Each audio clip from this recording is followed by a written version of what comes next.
심각한 자금난을 겪고 있는 금호 아시아나그룹이 그룹 핵심 계열사인 아시아나항공을 팔기로 결정했습니다. 금융당국에 지원을 요청했지만 거절당했고 그룹을 살리기 위해서는 이 방법밖에 없다고 판단한 것 같습니다. 이 소식은 금융권과 경영계부터 투자자들, 심지어 아시아나항공을 이용하는 승객들까지 상당한 관심을 가지고 있었던 사안이었는데요. 오늘 이슈날에서는 왜 박 전 회장이 아시아나항공을 팔 수밖에 없었는지, 또 팔리면 앞으로 어떻게 되는 건지 전문가와 자세히 알아보도록 하겠습니다. 서강대 기술경영전문대학원 김현학 초빙 교수입니다. 어서 오세요. 어서 오십시오. 네, 안녕하세요. 교수님, 이번 금호 아시아나의 결정 좀 예상을 하셨나요? 사실 에어서울이나 에어부산 같은 자회사까지 통째로 맞아요. 매각하는 방안으로 나왔더라고요. 네, 이 방법밖에는 없었습니다. 처음부터. 쉽게 말해서 이제 금호 아시아나 그룹 외통수에 네. 걸린 건데요. 지금 금호 아시아나 재무 상태가 굉장히 좋지 않은 상황에서 네. 지금 다른 방법이 없었던 거죠. 1차 자구안이라고 내놨던 것이 보면 이제 뭐 보도가 많이 됐지만 예. 계열주 보유 금호 고속 지분을 담보로 제공하겠다. 네. 그런데 이미 그 박 회장과 그 아들 지분은 뭐 담보로 잡혀 있습니다. 그러니까요. 그렇게 내놓을 수 있었던 것은 자기 부인하고 딸 지분 한 4.8% 되는데 다 합쳐봐야 200억밖에 안 됩니다. 네. 그러면서 요구했던 게 재무 개선 기간을 3년을 더 달라. 네. 근데 이제 금융당국에서 괘씸하게 생각한 거죠. 3년이면 앞으로 총선도 있고 대선도 있는데 그러니까요. 이걸 가지고 정치적으로 이슈화 시켜가지고 어떻게 빠져나갈 거 아니냐 이런 의심을 받고 지난 30년을 줬는데 그때 안 됐던 게 앞으로 3년 동안에 개선이 되겠느냐 하는 네. 것. 그다음에 그러면서 오히려 5천억 유동성을 지원해 달라. 네. 딸랑 200억 내놓고 5천억을 달라. 그 뭐 금융당국 입장에서 보면 도저히 수용할 수 없는 거고. 네. 그러면서 박삼구 회장이 자신은 은퇴하겠다. 그러면서 아들을 또 내세웠단 말이죠. 네. 그럼 뭐가 다르냐. 네. 그래서 금융당국 입장에서 볼 땐 도저히 받아들일 수 없는 안이었고 무엇보다도 25일이 되면 600억의 그 채무를 네, 채권이 이제 갚아야 갚아야 되는데 네. 이거는 다른 채권으로 상환하지 이렇게 채환이 뭐라 그러나 그 차환이죠, 차환. 네. 다른 채권으로 바꾸지 않으면 신용 등급 자체가 없어집니다. 그러면 지금까지 있던 모든 부채들에 대해서 일시에 상환해야 되는 네. 그런 부담이 생기고 그럼 기업이 부도가 날 수밖에 없는 상황이고요. 지금 상황에서 누가 그 차환을 해주겠습니까? 그러니까요. 그래서 이 아시아나를 매각하는 거에는 다른 방법이 없었고 처음부터도 우리가 그리 답정너라는 말을 많이 쓰지 네. 않습니까? 답정 아시아나 매각인데 다만 금융당국에서는 완곡하게 자구안 이건 안 된다. 좀 내놔라 했던 거고 계속해서. 다른 방법은 없었던 걸로 제가 생각됩니다. 그래도 알아들었네요, 두 번째는. 그렇죠. 알아들었죠. 네. 뭐 따로 뭐 대화를 했다는 이야기도 있고요. 네, 그렇습니다. 네. 예. 이 아시아나항공이 금호 아시아나그룹에서 핵심 계열사가 맞죠? 매출 한 60%를 차지한다고 하던데요. 예, 그렇습니다. 예. 지금 아시아나 그룹이 매출은 한 9조 7천억 정도 되고 네. 금호 아시아나 그룹이죠. 자산은 한 11조 정도 되는데 네. 자산은 그 아시아나 항공이 한 7조, 다른 네. 계열사가 한 4조. 네. 매출은 아시아나가 6조 2천억, 다른 계열사가 한 3조 정도. 그러니까 그룹 전체의 자산과 매출이 한 60 내지 70%를 차지하는 뭐 핵심 계열사라고 할 수가 있는 것이죠. 네. 예. 그런데 지금 금호아시아그룹의 어떤 유동성기가 어디서 왔나를 네. 좀 보면 일각에서는 뭐 박상구 회장의 대우건설이나 이 예. 대한통운 그 무리하게 인수합병했던 것이 승자의 저주로 돌아왔다. 뭐 이런 네, 지적도 예. 있더라고요. 네, 뭐 흔히들 그렇게 많이 이야기를 하죠. 아시다시피 이제 2002년에 박삼구 회장이 회장이 됐고요. 네. 2006년에 그 대우건설을 인수를 하게 됩니다. 그렇죠. 이때 들어간 돈이 6조 4천억입니다. 그리고 바로 또 2008년에 대한통운을 4조 천억을 주고 그러니까요. 인수하죠. 그러니까 사실은 금호 아시아나 그룹이 이렇게 큰 그룹이 아닌데 10조 물론 다 자기 돈은 아닙니다만 네네. 10조 이상의 돈을 들여서 기업을 인수해서 너무 외형 위주로 간 거죠. 그건 정말 옛날에 통하던 옛날 재벌들 성장기에 통하던 건데 네. 2000년대 이후에는 그렇게 고도 성장을 꾀한 기업이 없었거든요. 근데 아시다시피 2008년에 바로 리만 사태가 터지고 그러니까요. 상환을 해야 되는 그런 부담을 느끼게 된 거죠. 결과적으로는 이 인수 과정에서 계열사 돈을 잔뜩 끌어다 씁니다. 근데 리만 사태가 터지면서 대우건설하고 대우건설하고 대한통운은 대한통운이죠. 원래 샀던 가격의 반도 못 네. 받고 다시 매각을 하게 됩니다. 네. 그러면서 몇 조의 그 손실이 생긴 맞죠. 거죠. 그 손실을 갖기 위해서 지금까지도 저 계열사들이 저렇게 허덕이고 있는 것이고 뭐 그 과정에서 금호 고속, 금호 타이어, 금호 렌트카를 팔았습니다. 물론 네. 금호 고속은 다시 샀지만 네. 그리고 아까 말씀드린 대로 계열사 중에서 가장 규모가 큰 아시아나 항공이 아무래도 자금 부담 가장 많이 했겠죠. 그렇죠. 그러니까 저렇게 좀 허덕이고 있는 것이고요. 내부적으로 보더라도 아시아나 항공의 경우에는 그 리스 네. 비용이 너무 높습니다. 그래서 60% 이상의 항공기를 리스에서 쓰고 있고 네. 리스의 경우에는 그 리스 부담이 굉장히 큽니다. 대한항공은 리스 비중이 한 16%밖에 안 되거든요. 그러다 보니까 고정비가 너무 많이 들어가게 되는 겁니다. 그러다 보니까 지금 부채가 많게 되고 또 네. 그룹의 부채가 따다 보니까 네. 휘청이게 된 것이죠. 네. 자, 지금 아시아나항공 자회사까지 통매각이 결정이 됐는데 이제 시장에서는 과연 그럼 누가 인수를 하게 되느냐 지금 관심이 굉장히 뜨거운데 SK가 사실 지난해부터 이게 인수설이 좀 솔솔 나왔었단 말이죠. 네, SK에서는 제주항공 사장으로 계시던 분을 부사장으로 영입해서 네. 준비를 했다는 뭐 그런 썰이 있죠. 지금 사실 여러 개의 그룹들이 거론이 되고 있습니다. 근데 그냥 SK 이름이 가장 먼저 나오는 것이 과거의 트랙 레코드를 보면 SK 그룹이 M&A 규제를 할 정도로 네. 과거에 유공을 인수해 지금 SK 이노베이션이죠. 네. 우량 기업으로 키웠고 또 한국이동통신을 인수해서 지금 SK텔레콤 SK텔레콤. 이동통신업계 네. 1위 사업자죠. 그리고 SK 하이닉스, 하이닉스도 예. 그때 인수한이 많이 잘못 인수했단 말도 많았는데 인수하고 나서 굉장히 실적이 좋지 그렇죠, 않습니까? 예. 그래서 과거에 일테면 금호 그룹의 경우에는 대우건설을 인수해서 그룹이 쫄딱 망했는데 네. SK는 원래 굉장히 작은 섬유 회사였습니다. 네. 그런데 이렇게 여러 차례 M&A를 통해 성공적으로 세계적인 기업으로 컸거든요. 그러니까요. 그래서 이번에도 자금력도 풍부하고 M&A 노하우가 풍부한 SK가 하지 않겠느냐라고 그렇게 거론되고 있는 거고요. 이제 국내에서 지금 운영이 잘 되고 있는 제주항공이라는 LCC가 있습니다. 그래서 네. 해외 사례의 경우에도 LCC가 오히려 대형 항공사를 인수하는 경우가 많아서 네, 애경 제주항공을 가지고 있는 애경그룹이 거론되고 애경. 있고요. 예. 그 외에도 뭐 유통 물류를 하고 있는 롯데그룹, 호텔신라, CJ, 신세계 그룹들도 다 거론이 되고 있고 또 이제 하나그룹도 사실 관심이 있는 걸로 알려 있습니다. 네. 항공 정비 사업을 하고 있고 부품 사업을 하고 있고요. 또 이전에도 한번 그 에어로케이라는 회사에 지분 참여했다가 네. 면허를 못 받는 바람에 철수를 하긴 했는데 항공 우주 사업에 관심이 있는 것으로 알려져 있습니다. 그래서 뭐 아직은 서로 공식적으로는 부인을 하고 있는데 네. 일단 이 수준이 시작되면 치열한 물밑 싸움과 또 가격도 상당히 올라가지 않겠나 네. 그런 예상이 듭니다. 그럼 실제로 가능성을 어떻게 보세요?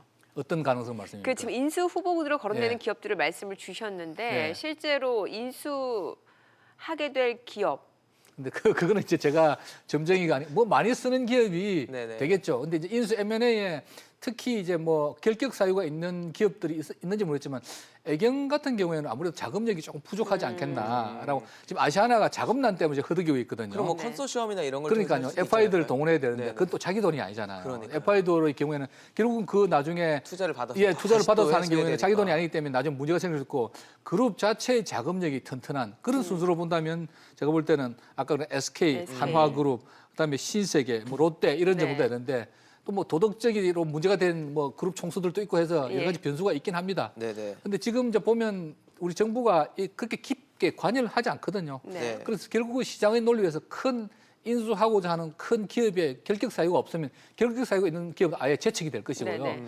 결국 가격을 써서 높은 가격을 쓴 기업들이 뭐 기업이 낙찰되지 않겠나 뭐 그렇게 생각됩니다. 교수님 말씀만 들어봐도 뭐 SK, 한화, 애경, CJ, 뭐 롯데, 신세계 정말 네. 대한민국에서 좀 내로라는 기업들이 다 들어와 있는 느낌인데 네네. 지금 뭐 인수 후보로 거론되는 곳들이. 네네. 근데 그렇게 보면 이런 기업들이 관심을 갖는다는 건 항공산업의 전망이 밝다. 예, 예. 이렇게 볼 수도 있는 건가요? 저 개인적으로 돈이 있으면 인수하겠습니다. 왜냐하면 작년의 경우에 우리나라 국민이 5,100만 명인데 네. 2,900만 명이 해외여행을 갔습니다. 그렇죠. 근데 예. 일본은 인구가 1억 2천인데 2,200만밖에 안 갔습니다. 한 5분의 1밖에 안 되네. 그러니까 우리나라 사람들이 일본 사람들보다 훨씬 여행을 많이 다닙니다. 서너 배 이상 많이 다닙니다. 그러니까 아무래도 우리나라 사람들은 우리나라 항공기를 타겠죠. 네. 그래서 LCC도 9개나 지정하고 그런 거고요. 그래서 그러니까요. 또 우리나라 경제가 지난 수십 년 동안에 굉장히 빠르게 발전하지 않았습니다. 네. 그래서 해외 관광객 굉장히 많이 늘어났습니다. 네. 그러다 보니까 이 부분 물론 이제 중간중간에 유가라든지 환율의 그 부침에 따라서 해마다 실적은 조금 차이가 있을지 네. 모르겠지만 전반적으로 항공 우수 사업이 한국에서는 굉장히 유망 산업입니다. 그래서 아시아나 항공 같은 경우에는 굉장히 글로벌 네트워크도 좋습니다. 네. 그 스타 얼라이언스라는 그룹이 그렇죠. 세계 항공 얼라이언스 중에서 가장 막강한 그룹입니다. 그렇죠. 그렇기 때문에 저는 지금 내부의 유동성 위기가 문제지 아시아나 항공 자체의 어떤 사업에 대해서는 크게 뭐 저는 의문이 없습니다. 그렇기 때문에 근실한 모기업이 인수해서 잘 경영한다면 다시 우량 기업으로 거듭날 수 있다고 보고요. 최근에 나온 M&A 매물 중에서 가장 대어가 아닌가 그렇게 생각하고 뭐 당연히 기업들도 알고 있죠. 그렇겠죠. 그래서 아마 제 생각에는 겉으로는 아닌 척하지만 굉장히 치열한 경쟁이 벌어질 것으로 생각됩니다. 그러면 앞으로 그 아시아나항공 매각 절차가 어떻게 되나요? 예, 매각 절차는 뭐 정상적인 예. 일단 1차 자구안을 퇴짜를 맞아 2차 자구안은 매각한다고 그랬으니까 아마도 채권단에서 산업은행을 중심으로 채권단에서 자금 지원을 하겠죠. 네. 연구체라든지 뭐 전환사채를 발행해서 지원을 하고 그거를 일단 출자 전환해서 왜냐면 일단 돈을 빌려줄 수는 없습니다. 부채 비율이 너무 높기 때문에. 네. 그래서 자본금의 형태로 확충하면 분모가 작아지니까 분모가 커지니까 부채 비율이 많이 줄겠죠. 그래서 부채 비율을 떨어뜨린 다음에 이제 매각 프로세스를 밟아가지고 매각하겠죠. 근데 이제 산업은행이 과거에 많이 되지 않았습니까? GM 사태 때도 됐고 네. 대우조선 사태 때도 그랬고 그러니까요. 그래서 아마 이번에는 산업은행이 빠른 시간 내에 이 매각 절차를 처리하려고 할 것으로 보이고요. 네. 또 다행히 제 생각에는 아시아나항공의 경우에는 구매 희망자가 많을 것으로 예상되기 네. 때문에 네. 이 절차가 어쩌면 올해 내로 이렇게 뭐 신문에 보니까 굉장히 의외로 시간이 많이 걸릴 것이다 했는데 제 생각은 좀 다릅니다. 이거는 의외로 빨리 진행될 수도 있다고 생각됩니다. 왜냐하면 희망자가 대우조선의 경우에는 희망자가 없었고요. 없었죠. 경영 자체가 너무 부실했고요. 네네. 아시아나항공의 경우 아시아나의 경우에는 이게 개선의 조짐이 보이거든요. 그렇기 때문에 희망자가 많이 있을 걸로 보입니다. 그런데 지금 금호아시아나그룹 자체가 재계산 25위 정도 되는 네. 상당히 큰 기업인데 네. 이 아시아나항공이 또 뭐 그룹 매출의 60%를 차지하고 핵심 계열사를 하는데 네. 이게 빠져버리면 네.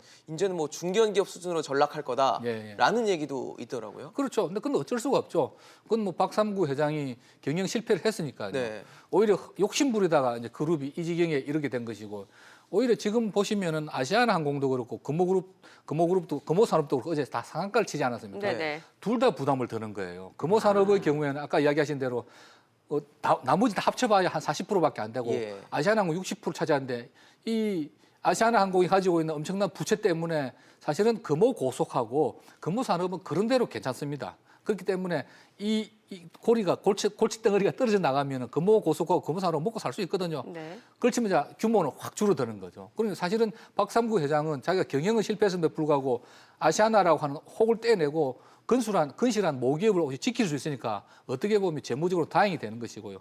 아시아나항공의 경우도 마찬가지입니다. 이 자기가 책임이 없는 모기업의 부실 경영 때문에 엄청난 부채를 떠맡고 있었는데 이제 근실한 모기업이 만일 아시아나항공을 인수하게 돼서 정상 경영하게 되면 네. 아시아나항공도 발전하게 되는 것이죠. 예를 들어서 지금 아시아나항공의 신용 등급이 트리플 B 마이너스입니다. 트리플 B 마이너스. 예, 하나 더 떨어지면 이제 정크 본드가 되는 네. 거죠. 근데 예를 들어서 뭐 KT나 SKT 같은 건 트리플 A입니다. 그러면 이런 기업들이 뭐 하나는 제가 정확하게 잘 모르겠습니다만은 인수하게 되면 당장 아마 부채에 대해서 갚아야 될 이자가 연 1% 이상 줄어들 겁니다. 그럼 그것만 해도 연간 한 300~400억 이상 절감이 되거든요. 세이브가 되네요. 예. 네. 그렇기 때문에 우량한 모기업이 인수를 하게 되면 아시아나도 다시 살 길이 열린다. 그런 말씀을 드리고 싶고. 그래서 이건 윈윈 게임이다. 다만 이제 금호 아시아나 그룹이 재계 25위에서 한 60위 정도로 떨어지는데 그건 어떡하겠습니까? 그건 자업자득이죠. 예. 네. 자, 그러면은 금호 아시아나그룹 입장에서 보게 되면 이번 사태가 왜 이렇게까지 촉발이 됐을까? 그 거슬러 올라가게 되면 지난해 11월 달에 그 시행된 새로운 그 외부감사법. 네네네. 그때 당시에 감사보고서 한정 의견을 받아가지고 네. 이게 회계 쇼크로 주식시장에서 좀 출렁였다가 다시 예. 적정 의견을 받긴 했습니다만 예, 예.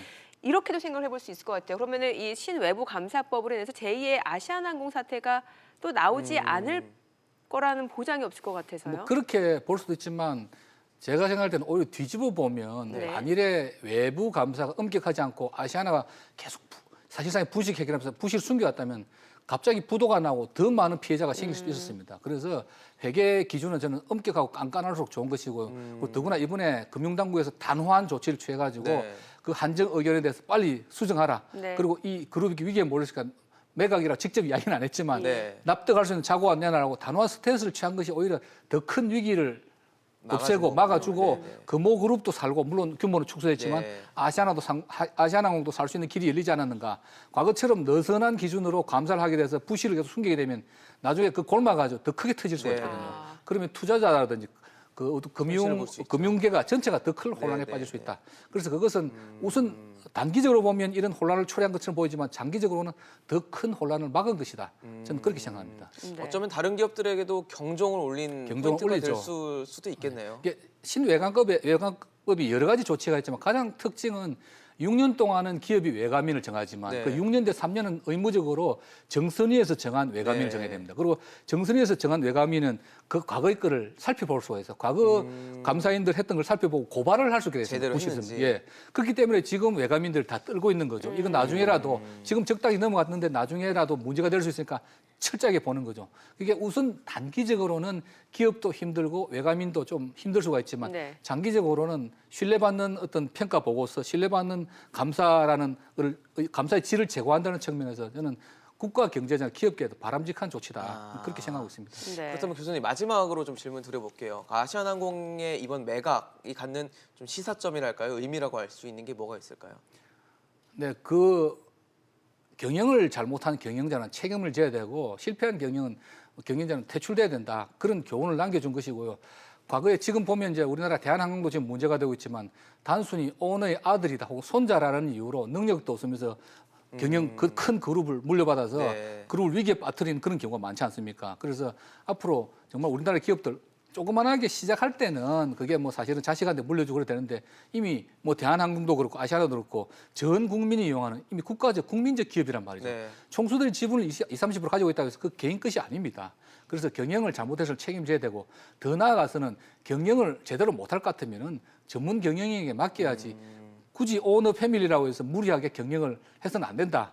그런 측면에서 다른 재벌들에 큰 경종을 올려줬다. 저는 그렇게 생각합니다. 네, 알겠습니다. 오늘 서강대 김연학 초빙 교수와 이야기 나눠봤습니다. 잘 네, 들었습니다. 고맙습니다. 감사합니다.